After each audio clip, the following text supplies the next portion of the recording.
The Adventures of Sherlock Holmes by Sir Arthur Conan Doyle. Adventure 4. The Boscombe Valley Mystery. We were seated at breakfast one morning, my wife and I, when the maid brought in a telegram. It was from Sherlock Holmes, and ran in this way. "Have you a couple of days to spare? Have just been wired for from the west of England in connection with Boscombe Valley tragedy. Shall be glad if you will come with me. Air and scenery perfect. Leave Paddington by the 11:15. "What do you say, dear?" said my wife, looking across at me. "Will you go?" "I really don't know what to say. I have a fairly long list at present." "Oh, Anstruther would do your work for you. You have been looking a little pale lately. I think that the change would do you good. And you are always so interested in Mr. Sherlock Holmes's cases." "I should be ungrateful if I were not, seeing what I gained through one of them," I answered. "But if I am to go, I must pack at once, for I have only half an hour." My experience of camp life in Afghanistan had at least had the effect of making me a prompt and ready traveller. My wants were few and simple, so that in less than the time stated, I was in a cab with my valise, rattling away to Paddington Station. Sherlock Holmes was pacing up and down the platform, his tall, gaunt figure made even gaunter and taller by his long grey travelling cloak and close-fitting cloth cap. "It is really very good of you to come, Watson," said he. "It makes a considerable difference to me, having someone with me on whom I can thoroughly rely. Local aid is always either worthless or else biased. If you will keep the two corner seats, I shall get the tickets." We had the carriage to ourselves, save for an immense litter of papers which Holmes had brought with him. Among these he rummaged and read, with intervals of note-taking and of meditation, until we were past Reading. Then he suddenly rolled them all into a gigantic ball and tossed them up onto the rack. "Have you heard anything of the case?" he asked. "Not a word. I have not seen a paper for some days." "The London press has not had very full accounts. I have just been looking through all the recent papers in order to master the particulars. It seems from what I gather to be one of those simple cases which are so extremely difficult." "That sounds a little paradoxical."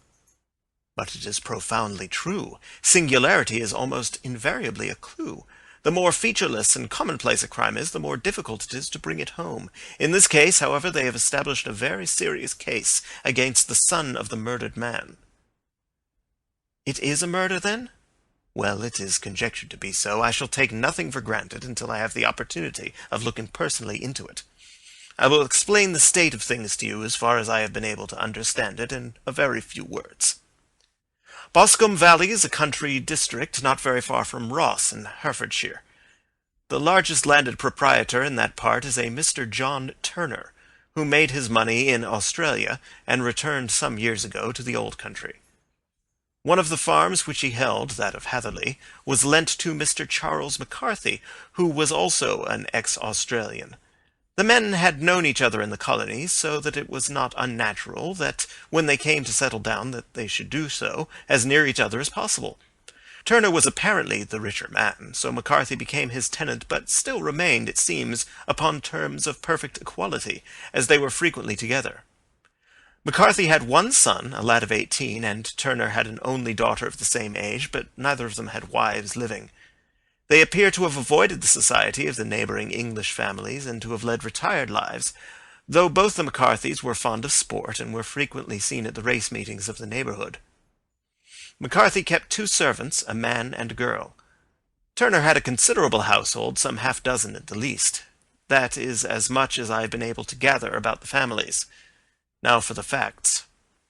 On June 3rd, that is Monday last, McCarthy left his house at Hatherley about 3 in the afternoon and walked down to the Boscombe Pool, which is a small lake formed by the spreading out of the stream which runs down the Boscombe Valley. He had been out with his serving-man in the morning at Ross, and he had told the man that he must hurry, as he had an appointment of importance to keep at 3. From that appointment he never came back alive. From Hatherley farmhouse to the Boscombe Pool is a quarter of a mile, and 2 people saw him as he passed over this ground. One was an old woman, whose name is not mentioned, and the other was William Crowder, a gamekeeper in the employ of Mr. Turner. Both these witnesses deposed that Mr. McCarthy was walking alone. The gamekeeper adds that within a few minutes of his seeing Mr. McCarthy pass, he had seen his son, Mr. James McCarthy, going the same way with a gun under his arm. To the best of his belief, the father was actually in sight at the time, and the son was following him. He thought no more of the matter until he heard in the evening of the tragedy that had occurred. The two McCarthys were seen after the time when William Crowder, the gamekeeper, lost sight of them. The Boscombe pool is thickly wooded round, with just a fringe of grass and of reeds round the edge. A girl of 14, Patience Moran, who is the daughter of the lodgekeeper of the Boscombe Valley estate, was in one of the woods picking flowers. She states that while she was there she saw, at the border of the wood and close by the lake, Mr. McCarthy and his son, and that they appeared to be having a violent quarrel. She heard Mr. McCarthy the elder using very strong language to his son, and she saw the latter raise up his hand as if to strike his father. She was so frightened by their violence that she ran away and told her mother when she reached home that she had left the two McCarthys quarrelling near Boscombe Pool, and that she was afraid that they were going to fight. She had hardly said the words when young Mr. McCarthy came running up to the lodge to say that he had found his father dead in the wood, and to ask for the help of the lodgekeeper. He was much excited, without either his gun or his hat, and his right hand and sleeve were observed to be stained with fresh blood. On following him, they found the dead body stretched out upon the grass beside the pool. The head had been beaten in by repeated blows of some heavy and blunt weapon. The injuries were such as might very well have been inflicted by the butt end of his son's gun, which was found lying on the grass within a few paces of the body. Under these circumstances the young man was instantly arrested, and a verdict of wilful murder having been returned at the inquest on Tuesday, he was on Wednesday brought before the magistrates at Ross, who have referred the case to the next assizes. Those are the main facts of the case, as they came out before the coroner and the police court. "I could hardly imagine a more damning case," I remarked. "If ever circumstantial evidence pointed to a criminal, it does so here." "Circumstantial evidence is a very tricky thing," answered Holmes thoughtfully. "It may seem to point very straight to one thing, but if you shift your own point of view a little, you may find it pointing in an equally uncompromising manner to something entirely different. It must be confessed, however, that the case looks exceedingly grave against the young man, and it is very possible that he is indeed the culprit. There are several people in the neighbourhood, however, and among them Miss Turner, the daughter of the neighbouring landowner, who believe in his innocence, and who have retained Lestrade, whom you may recollect in connection with the study in scarlet, to work out the case in his interest.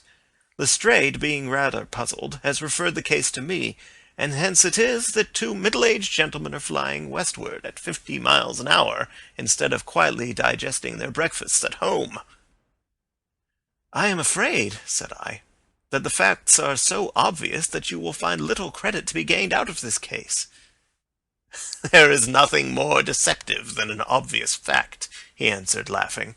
"Besides, we may chance to hit upon some other obvious facts, which may have been by no means obvious to Mr. Lestrade. You know me too well to think that I am boasting when I say that I shall either confirm or destroy his theory by means which he is quite incapable of employing or even of understanding.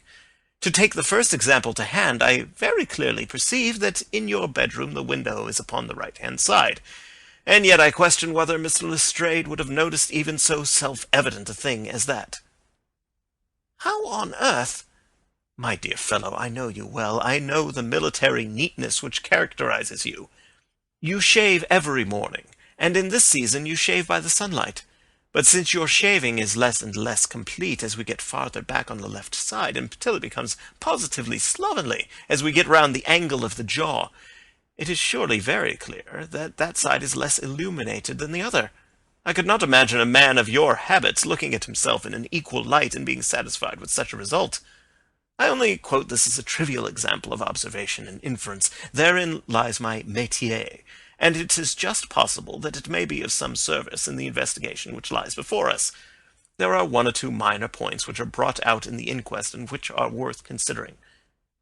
"What are they?" "It appears that his arrest did not take place at once, but after the return to Hatherley Farm. On the inspector of constabulary informing him that he was a prisoner, he remarked that he was not surprised to hear it, and that it was no more than his deserts. This observation of his had the natural effect of removing any traces of doubt which might have remained in the minds of the coroner's jury. "It was a confession!" I ejaculated. "No, for it was followed by a protestation of innocence. Coming on top of such a damning series of events, it was at the least a most suspicious remark." "On the contrary," said Holmes, "it is the brightest rift which I can at present see in the clouds. However innocent he might be, he could not be such an absolute imbecile as not to see that the circumstances were very black against him. Had he appeared surprised at his own arrest, or feigned indignation at it, I should have looked upon it as highly suspicious, because such surprise or anger would not be natural under the circumstances, and yet might appear to be the best policy to a scheming man. His frank acceptance of the situation marks him as either an innocent man, or else as a man of considerable self-restraint and firmness. As to his remark about his deserts, it was also not unnatural, if you consider that he stood beside the dead body of his father, and that there is no doubt that he had that very day so far forgotten his filial duty as to bandy words with him, and even, according to the little girl whose evidence is so important, to raise his hand as if to strike him. The self-reproach and contrition which are displayed in his remark appear to me to be the signs of a healthy mind rather than of a guilty one." I shook my head. "Many men have been hanged on far slighter evidence," I remarked. "So they have, and many men have been wrongfully hanged." "What is the young man's own account of the matter?" "It is, I am afraid, not very encouraging to his supporters, though there are one or two points in it which are suggestive. You will find it here, and may read it for yourself." He picked out from his bundle a copy of the local Herefordshire paper, and having turned down the sheet, he pointed out the paragraph in which the unfortunate young man had given his own statement of what had occurred. I settled myself down in the corner of the carriage, and read it very carefully. It ran in this way: "Mr. James McCarthy, the only son of the deceased, was then called and gave evidence as follows. I had been away from home for 3 days at Bristol, and had only just returned upon the morning of last Monday the 3rd. My father was absent from home at the time of my arrival, and I was informed by the maid that he had driven over to Ross with John Cobb, the groom. Shortly after my return I heard the wheels of his trap in the yard, and, looking out of my window, I saw him get out and walk rapidly out of the yard, though I was not aware in which direction he was going.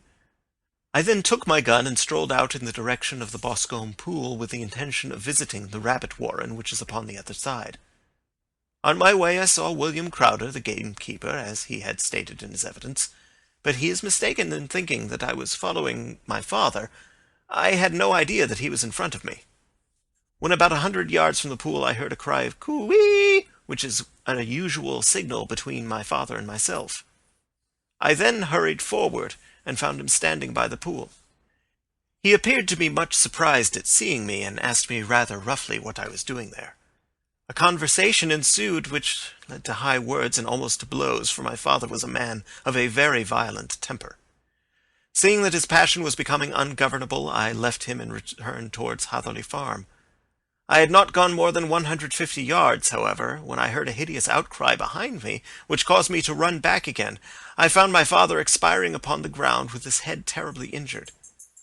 I dropped my gun and held him in my arms, but he almost instantly expired. I knelt beside him for some minutes, and then made my way to Mr. Turner's lodge-keeper, his house being the nearest, to ask for assistance. I saw no one near my father when I returned, and I have no idea how he came by his injuries. He was not a popular man, being somewhat cold and forbidding in his manners. But he had, as far as I know, no active enemies. I know nothing further of the matter." The Coroner: "Did your father make any statement to you before he died?" Witness: "He mumbled a few words, but I could only catch some allusion to a rat." The Coroner: "What did you understand by that?" Witness: "It conveyed no meaning to me. I thought that he was delirious." The Coroner: "What was the point upon which your father had this final quarrel?" Witness: "I should prefer not to answer." The Coroner: "I am afraid that I must press it." Witness: "It is really impossible for me to tell you. I can assure you that it has nothing to do with the sad tragedy which followed." The Coroner. That is for the court to decide. I need not point out to you that your refusal to answer will prejudice your case considerably in any future proceedings which may arise. Witness. I still must refuse. The Coroner. I understand that the cry of cooee was a common signal between you and your father. Witness. It was. The Coroner. How was it then that he uttered it before he saw you and before he even knew that you had returned from Bristol? Witness, with considerable confusion. I do not know. A juryman. Did you see nothing which aroused your suspicions when you returned on hearing the cry and found your father fatally injured? Witness. Nothing definite. The Coroner. What do you mean? Witness. I was so disturbed and excited as I rushed out into the open that I could think of nothing except my father. Yet I have a vague impression that, as I ran forward, something lay upon the ground to the left of me. It seemed to be something grey in colour, a coat of some sort, or a plaid, perhaps. When I rose from my father, I looked round for it, but it was gone. Do you mean that it had disappeared before you went to help? Yes, it was gone. You cannot say what it was? No, I had a feeling something was there. How far from the body? 12 yards or so. And how far from the edge of the wood? About the same. Then if it was removed, it was while you were within 12 yards of it? Yes, but with my back towards it. This concluded the examination of the witness. I see, said I as I glanced down the column, that the coroner in his concluding remarks was rather severe upon young McCarthy. He calls attention, and with reason, to the discrepancy about his father having signalled to him before seeing him, and also to his refusal to give details of his conversation with his father, and his singular account of his father's dying words. They are all, as he remarks, very much against the son. Holmes laughed softly to himself, and stretched himself out upon the cushioned seat. Both you and the coroner have been at some pains, said he, to single out the very strongest points in the young man's favour. Don't you see that you alternately give him credit for having too much imagination and too little? Too little if he could not invent a cause of quarrel which would give him the sympathy of the jury.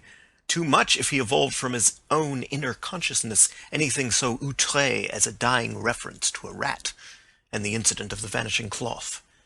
No, sir, I shall approach this case from the point of view that what this young man says is true, and we shall see whither that hypothesis will lead us. And now here is my pocket Petrarch, and not another word shall I say of this case until we are on the scene of action. We lunch at Swindon, and I see that we shall be there in 20 minutes. It was nearly 4 o'clock when we at last, after passing through the beautiful Stroud Valley and over the broad gleaming Severn, found ourselves at the pretty little country town of Ross. A lean ferret-like man, furtive and sly-looking, was waiting for us upon the platform. In spite of the light brown dustcoat and leather leggings which he wore in deference to his rustic surroundings, I had no difficulty in recognizing Lestrade of Scotland Yard. With him we drove to the Hereford Arms, where a room had already been engaged for us. "I have ordered a carriage," said Lestrade, as we sat over a cup of tea. "I knew your energetic nature, and that you would not be happy until you had been on the scene of the crime." "It was very nice and complimentary of you," Holmes answered. "It is entirely a question of barometric pressure." Lestrade looked startled. "I do not quite follow," he said.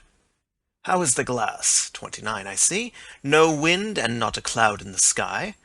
I have a case full of cigarettes here which needs smoking, and the sofa is very much superior to the usual country hotel abomination.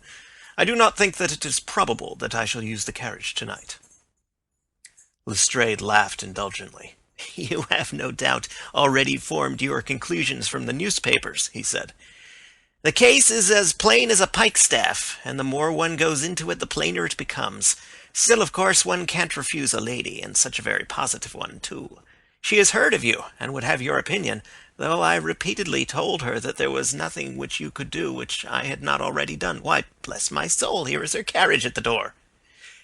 He had hardly spoken before there rushed into the room one of the most lovely young women that I have ever seen in my life. Her violet eyes shining, her lips parted, a pink flush upon her cheeks, all thought of her natural reserve lost in her overpowering excitement and concern. "Oh, Mr. Sherlock Holmes!" she cried.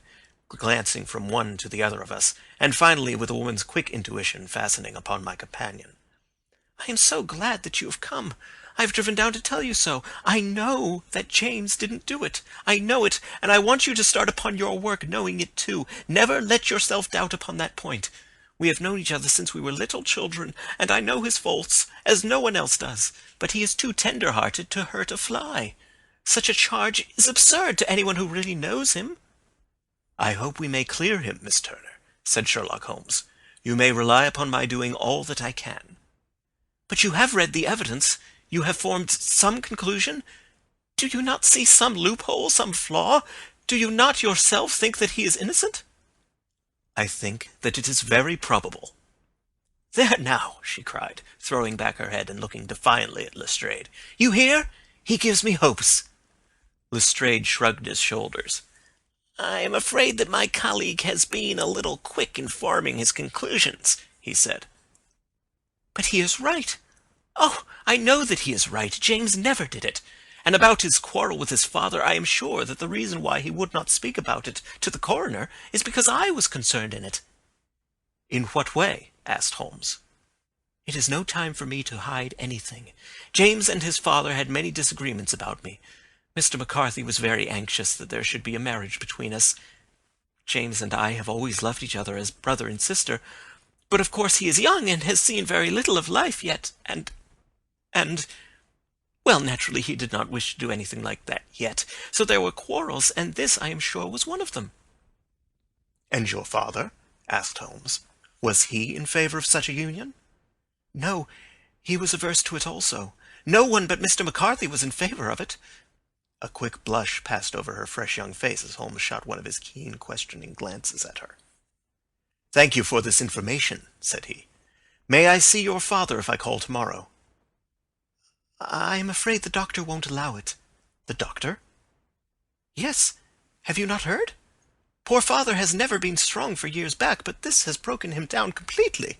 He is taken to his bed, and Dr. Willows says that he is a wreck, and that his nervous system is shattered. Mr. McCarthy was the only man alive who had known Dad in the old days in Victoria." "Ha! In Victoria, that is important." "Yes, at the mines." "Quite so, at the gold mines, where, as I understand, Mr. Turner made his money." "Yes, certainly." "Thank you, Miss Turner. You have been of material assistance to me." "You will tell me if you have any news tomorrow. No doubt you will go to the prison to see James. Oh, if you do, Mr. Holmes, do tell him that I know him to be innocent." "I will, Miss Turner." "I must go home now, for Dad is very ill, and he misses me so if I leave him. Goodbye, and God help you in your undertaking." She hurried from the room as impulsively as she had entered, and we heard the wheels of her carriage rattle off down the street. "I am ashamed of you, Holmes," said Lestrade with dignity after a few minutes' silence. "Why should you raise up hopes which you are bound to disappoint? I am not over-tender of heart, but I call it cruel." "I think that I see my way to clearing James McCarthy," said Holmes. "Have you an order to see him in prison?" "Yes, but only for you and me." "Then I shall reconsider my resolution about going out. We have still time to take a train to Hereford and see him tonight?" "Ample." "Then let us do so. Watson, I fear that you will find it very slow, but I shall only be away a couple of hours." I walked down to the station with them, and then wandered through the streets of the little town, finally returning to the hotel, where I lay upon the sofa, and tried to interest myself in a yellow-backed novel. The puny plot of the story was so thin, however, when compared to the deep mystery through which we were groping, and I found my attention wander so continually from the action to the fact, that I at last flung it across the room, and gave myself up entirely to a consideration of the events of the day. Supposing that this unhappy young man's story were absolutely true, then what hellish thing, what absolutely unforeseen and extraordinary calamity could have occurred between the time when he parted from his father and the moment when, drawn back by his screams, he rushed into the glade? It was something terrible and deadly. What could it be? Might not the nature of the injuries reveal something to my medical instincts? I rang the bell and called for the weekly country paper, which contained a verbatim account of the inquest. In the surgeon's deposition it was stated that the posterior third of the left parietal bone and the left half of the occipital bone had been shattered by a heavy blow from a blunt weapon. I marked the spot upon my own head. Clearly such a blow must have been struck from behind. That was to some extent in favor of the accused, as when seen quarrelling he was face to face with his father. Still, it did not go for very much, for the older man might have turned his back before the blow fell. Still, it might be worth while to call Holmes's attention to it. Then there was the peculiar dying reference to a rat. What could that mean? It could not be delirium. A man dying from a sudden blow does not commonly become delirious. No, it was more likely to be an attempt to explain how he met his fate. But what could it indicate? I cudgelled my brains to find some possible explanation. And then the incident of the grey cloth seen by young McCarthy. If that were true, the murderer must have dropped some part of his dress, presumably his overcoat, in his flight, and must have had the hardihood to return and to carry it away at the instant when the son was kneeling with his back turned not a dozen paces off. What a tissue of mysteries and improbabilities the whole thing was! I did not wonder at Lestrade's opinion, and yet I had so much faith in Sherlock Holmes's insight that I could not lose hope as long as every fresh fact seemed to strengthen his conviction of young McCarthy's innocence. It was late before Sherlock Holmes returned. He came back alone, for Lestrade was staying in lodgings in the town. "The glass still keeps very high," he remarked as he sat down. "It is of importance that it should not rain before we are able to go over the ground. On the other hand, a man should be at his very best and keenest for such a nice work as that, and I did not wish to do it when fagged by a long journey. I have seen young McCarthy." "And what did you learn from him?" "Nothing." "Could he throw no light?" "None at all. I was inclined to think at one time that he knew who had done it and was screening him or her. But I am convinced now that he is as puzzled as everyone else. He is not a very quick-witted youth, though comely to look at, and I should think sound at heart." "I cannot admire his taste," I remarked, "if it is indeed a fact that he was averse to a marriage with so charming a young lady as this Miss Turner." "Ah, thereby hangs a rather painful tale.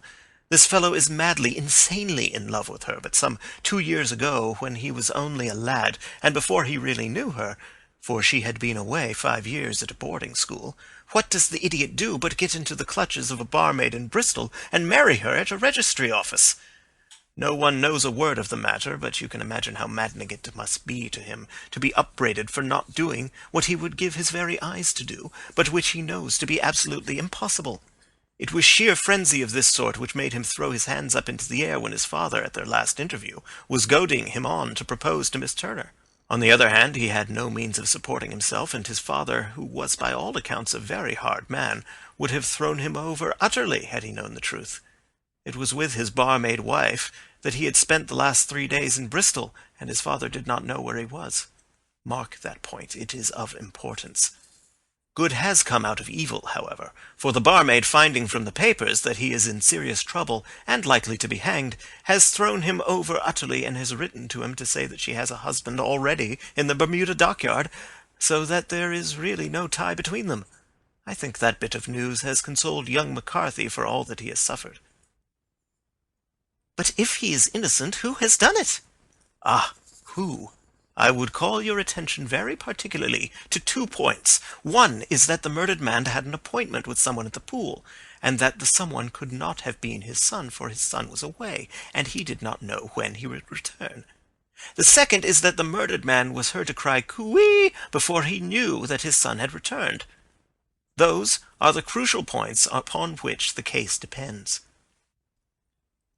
"And now let us talk about George Meredith, if you please, and we shall leave all minor matters until tomorrow." There was no rain, as Holmes had foretold, and the morning broke bright and cloudless. At 9 o'clock Lestrade called for us with the carriage, and we set off for Hatherley Farm and the Boscombe Pool. "There is serious news this morning," Lestrade observed. "It is said that Mr. Turner of the Hole is so ill that his life is despaired of." "An elderly man, I presume?" said Holmes. "About 60. But his constitution has been shattered by his life abroad, and he has been in failing health for some time. This business has had a very bad effect upon him. He was an old friend of McCarthy's, and, I may add, a great benefactor to him, for I have learned that he gave him Hatherley Farm rent-free."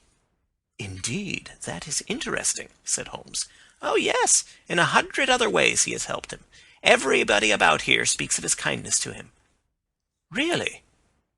Does it not strike you as a little singular that this McCarthy, who appears to have had little of his own, and to have been under such obligations to Turner, should still talk of marrying his son to Turner's daughter, who is presumably heiress to the estate, and that in such a very cocksure manner, as if it were merely a case of proposal and all else would follow? It is the more strange since we know that Turner himself was averse to the idea. The daughter told us as much. Do you not deduce something from that?" "We have got to the deduces and the inferences," said Lestrade, winking at me. "I find it hard enough to tackle facts, Holmes, without flying away after theories and fancies." "You are right," said Holmes demurely. "You do find it very hard to tackle the facts." "Anyhow, I have grasped one fact which you seem to find it difficult to get hold of," replied Lestrade with some warmth. "And that is?" "That McCarthy Sr. met his death from McCarthy Jr., and that all theories to the contrary are the merest moonshine." "Well, moonshine is a brighter thing than fog," said Holmes, laughing. "But I am very much mistaken if this is not Hatherley Farm upon the left." "Yes, that is it." It was a widespread, comfortable-looking building, 2 stories, slate-roofed, with great yellow blotches of lichen upon the grey walls. The drawn blinds and the smokeless chimneys, however, gave it a stricken look, as though the weight of this horror still lay heavy upon it. We called at the door, when the maid, at Holmes's request, showed us the boots which her master wore at the time of his death, and also a pair of the son's, though not the pair which he had then had. Having measured these very carefully from 7 or 8 different points, Holmes desired to be led to the courtyard, from which we all followed the winding track which led to Boscombe Pool. Sherlock Holmes was transformed when he was hot upon such a scent as this. Men who had only known the quiet thinker and logician of Baker Street would have failed to recognize him.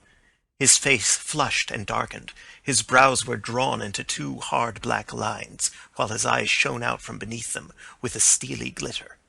His face was bent downward, his shoulders bowed, his lips compressed, and the veins stood out like whipcord in his long sinewy neck.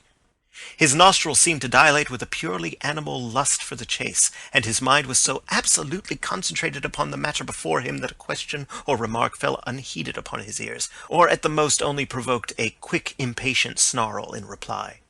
Swiftly and silently he made his way along the track which ran through the meadows, and so by way of the woods to the Boscombe Pool. It was damp, marshy ground, as is all that district, and there were marks of many feet, both upon the path and amid the short grass which bounded it on either side. Sometimes Holmes would hurry on, sometimes stop dead, and once he made quite a little detour into the meadow. Lestrade and I walked behind him, the detective indifferent and contemptuous, while I watched my friend with the interest which sprang from the conviction that every one of his actions was directed towards a definite end. The Boscombe Pool, which is a little reed-girt sheet of water some 50 yards across, is situated at the boundary between the Hatherley Farm and the private park of the wealthy Mr. Turner. Above the woods which lined it upon the farther side we could see the red, jutting pinnacles which marked the site of the rich landowner's dwelling. On the Hatherley side of the pool the woods grew very thick, and there was a narrow belt of sodden grass 20 paces across between the edge of the trees and the reeds which lined the lake. Lestrade showed us the exact spot at which the body had been found, and indeed so moist was the ground that I could plainly see the traces which had been left by the fall of the stricken man. To Holmes, as I could see by his eager face and peering eyes, very many other things were to be read upon the trampled grass. He ran round, like a dog who is picking up a scent, and then turned upon my companion. "What did you go into the pool for?" he asked. "I fished about with a rake. I thought there might be some weapon or other trace, but how on earth—" "Oh, tut, tut, I have no time. That left foot of yours with its inward twist is all over the place. A mole could trace it, and there it vanishes among the reeds. Oh, how simple it would have all been had I been here before they came like a herd of buffalo and wallowed all over it. Here is where the party with the lodge-keeper came, and they have covered all tracks for 6 or 8 feet round the body. But here are 3 separate tracks of the same feet." He drew out a lens and lay down upon his waterproof to have a better view, talking all the time rather to himself than to us. "These are young McCarthy's feet. Twice he was walking, and once he ran swiftly, so that the soles are deeply marked and the heels hardly visible. That bears out his story. He ran when he saw his father on the ground. Then here are the father's feet as he paced up and down. What is this, then? It is the butt end of the gun as the son stood listening. And this? Ha ha! What have we here? Tiptoes, tiptoes square, too. Quite unusual boots. They come, they go, they come again. Of course, that was for the cloak. Now, where did they come from? He ran up and down, sometimes losing, sometimes finding the track, until we were well within the edge of the wood and under the shadow of a great beech, the largest tree in the neighborhood. Holmes traced his way to the farther side of this, and lay down once more upon his face with a little cry of satisfaction. For a long time he remained there, turning over the leaves and dried sticks, gathering up what seemed to me to be dust into an envelope, and examining with his lens not only the ground, but even the bark of the tree as far as he could reach. A jagged stone was lying among the moss, and this he also carefully examined and retained. Then he followed a pathway through the wood until he came to the high road, where all traces were lost. "It has been a case of considerable interest," he remarked, returning to his natural manner. "I fancy that this grey house on the right must be the lodge. I think that I will go in and have a word with Moran, and perhaps write a little note. Having done that, we may drive back to our luncheon. You may walk to the cab, and I shall be with you presently." It was about 10 minutes before we regained our cab and drove back into Ross, Holmes still carrying with him the stone which he had picked up in the wood. "This may interest you, Lestrade," he remarked, holding it out. "The murder was done with it." "I see no marks." "There are none." "How do you know, then?" "The grass was growing under it. It had only lain there a few days. There was no sign of a place whence it had been taken. It corresponds with the injuries. There is no sign of any other weapon." "And the murderer?" "Is a tall man, left-handed, limps with the right leg, wears thick-soled shooting boots and a grey cloak, smokes Indian cigars, uses a cigar holder, and carries a blunt penknife in his pocket. There are several other indications, but these may be enough to aid us in our search." Lestrade laughed. "I am afraid that I am still a skeptic," he said. "Theories are all very well, but we have to deal with a hard-headed British jury." "Nous verrons," answered Holmes calmly. "You work your own method, and I shall work mine. I shall be busy this afternoon, and shall probably return to London by the evening train." "And leave your case unfinished?" "No, finished." "But the mystery?" "It is solved." "Who is the criminal, then?" "The gentleman I describe." "But who is he?" "Surely it would not be difficult to find out. This is not such a populous neighborhood." Lestrade shrugged his shoulders. "I am a practical man," he said, "and I really cannot undertake to go about the country looking for a left-handed gentleman with a game leg. I should become the laughing-stock of Scotland Yard." "All right," said Holmes quietly. "I have given you the chance. Here are your lodgings. Goodbye. I shall drop you a line before I leave."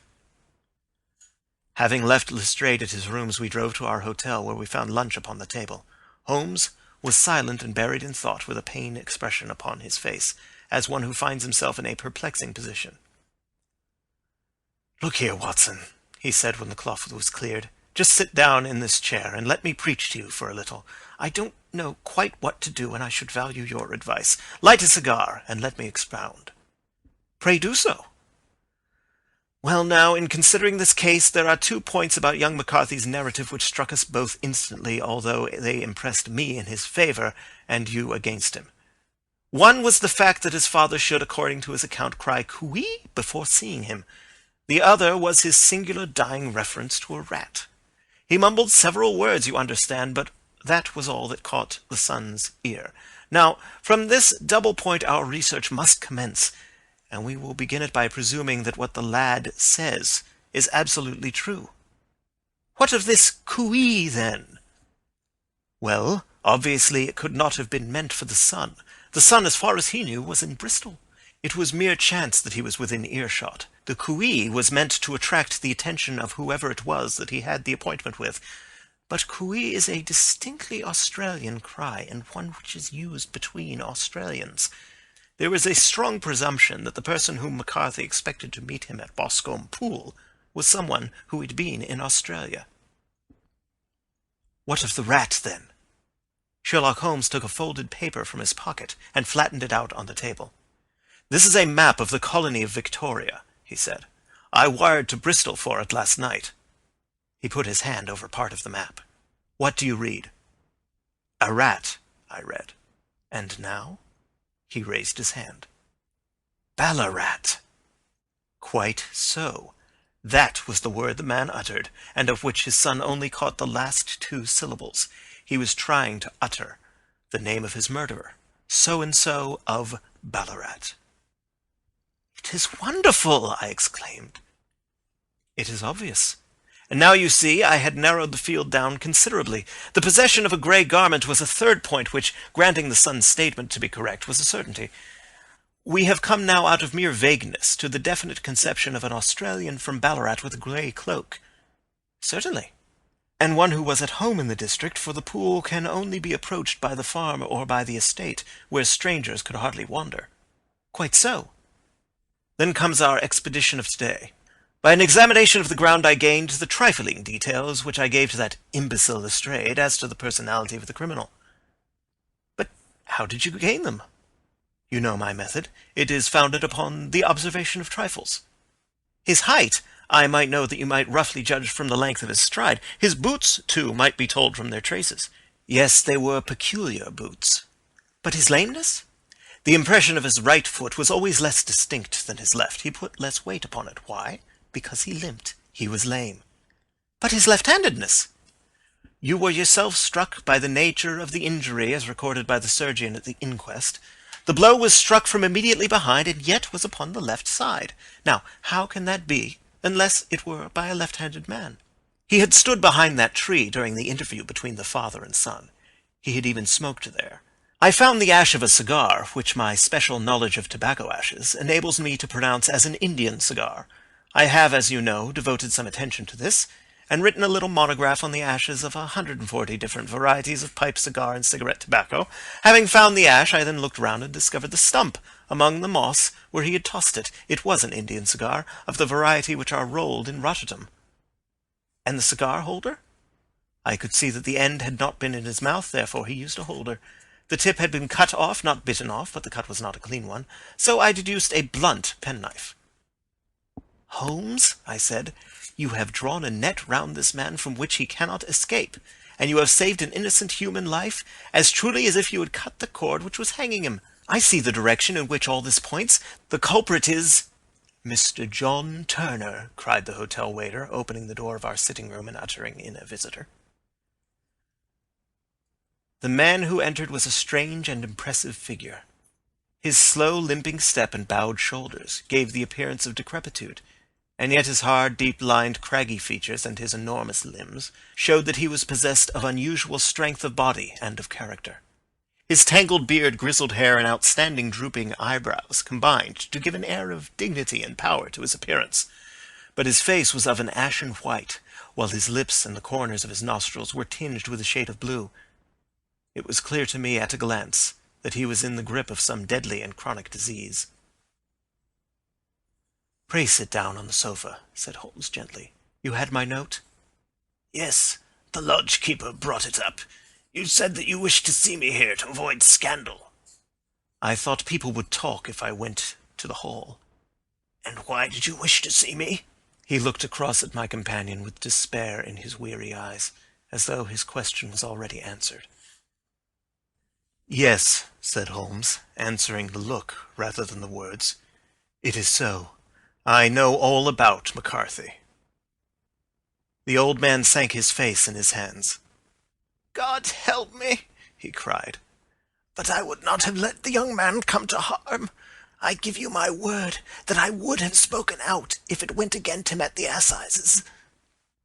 "I am glad to hear you say so," said Holmes gravely. "I would have spoken now, had it not been for my dear girl. It would break her heart. It will break her heart when she hears that I am arrested." "It may not come to that," said Holmes. "What?" "I am no official agent. I understand that it was your daughter who required my presence here, and I am acting in her interests. Young McCarthy must be got off, however." "I am a dying man," said old Turner. "I have had diabetes for years. My doctor says it is a question whether I shall live a month. Yet I would rather die under my own roof than in a jail." Holmes rose and sat down at the table with his pen in his hand, and a bundle of paper before him. "Just tell us the truth," he said. "I shall jot down the facts, you will sign it, and Watson here can witness it. Then I could produce your confession at the last extremity to save young McCarthy. I promise you that I shall not use it unless it is absolutely needed." "It's as well," said the old man. "It's a question whether I shall live to the assizes, so it matters little to me, but I should wish to spare Alice the shock. And now I will make the thing clear to you. It has been a long time in the acting, but it will not take me long to tell. You didn't know this dead man, McCarthy. He was a devil incarnate, I tell you that. God keep you out of the clutches of such a man as he.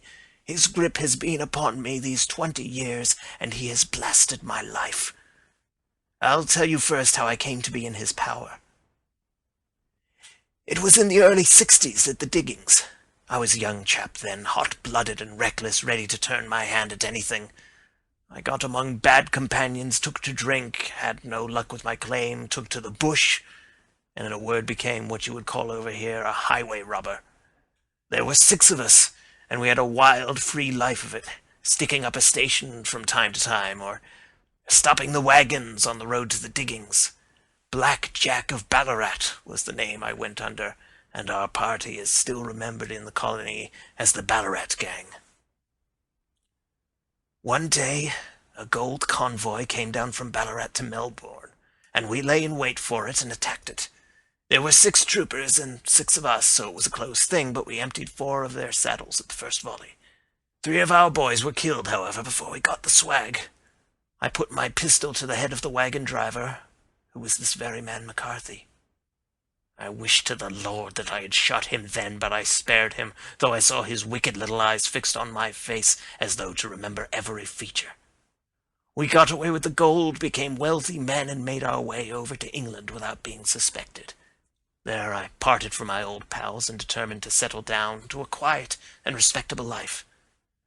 I bought this estate, which chanced to be in the market, and I set myself to do a little good with my money to make up for the way in which I had earned it. I married too, and though my wife died young, she left me my dear little Alice. Even when she was just a baby, her wee hand seemed to lead me down the right path as nothing else had ever done. In a word, I turned over a new leaf, and did my best to make up for the past. All was going well when McCarthy laid his grip upon me.